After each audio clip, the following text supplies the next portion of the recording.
A lot of people, you've said a few times, you're not in the government, but obviously your father is president. And a lot of people see your investments in companies like SpaceX, which is trying to get, FAA contracts and approvals. You're in defense companies as well. And they wonder if this is just crony capitalism.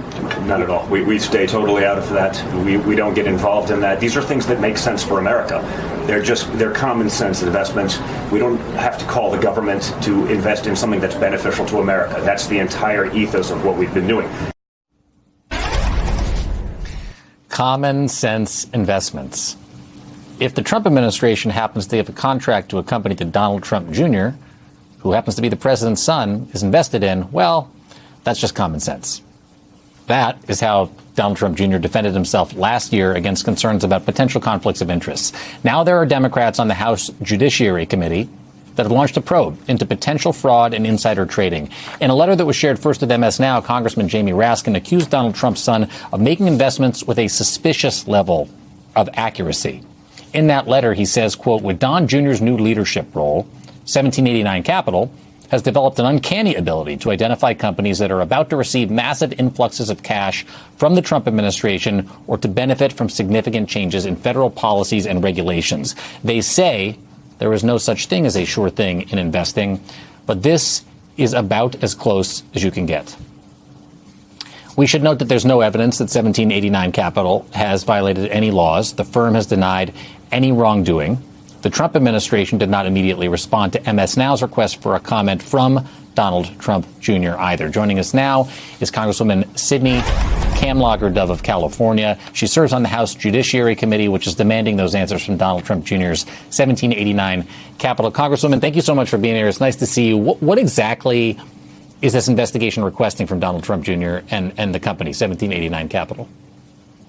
Well, thank you for having me, Jacob. And we are as curious as the American people are about the level of clairvoyance that Don Jr. seems to have when it comes to investments. Here you have the son of the president, who decided to join this firm right after his dad was elected.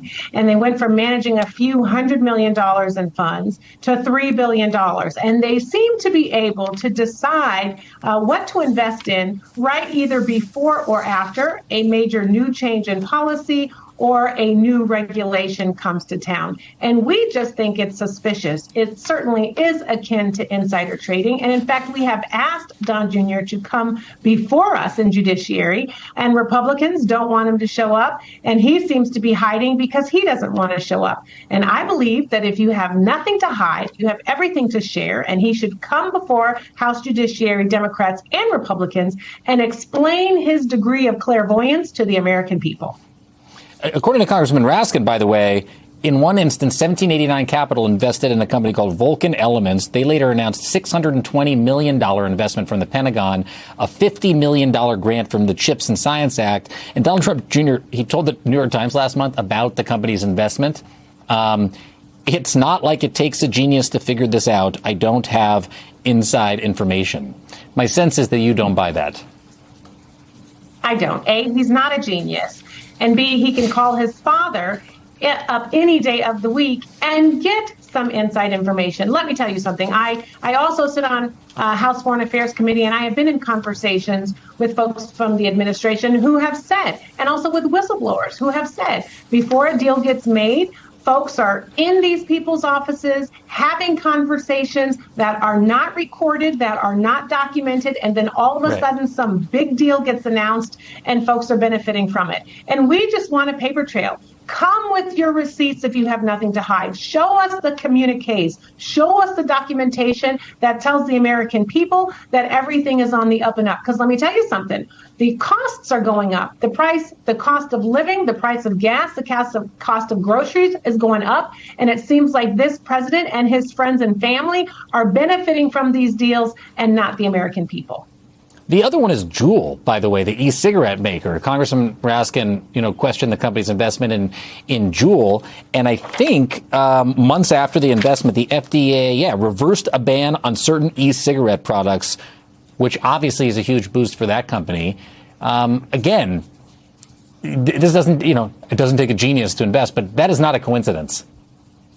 No, it's not a coincidence. And none of this passes the smell test. Why do you have Jared Kushner trying to make deals in Albania? Why is he the one going around the world trying to negotiate peace when he's also talking about real estate development? Why is it that Commerce Secretary Howard Lutnick's sons are involved in deals with Kazakhstan and mining? I mean, why is it that there are conversations with the UAE before they buy a 49% stake in World Liberty Financial, and then all of a sudden a big chips deal is approved so that they can buy our chips? We are having questions about cost. We are having conversations about energy. We are having conversations about national security. And the American people want to make sure that they are at the center of all of those discussions and negotiations, and not this president's pocketbook.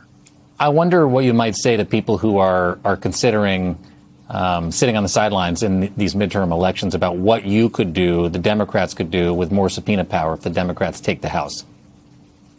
Oh, my goodness.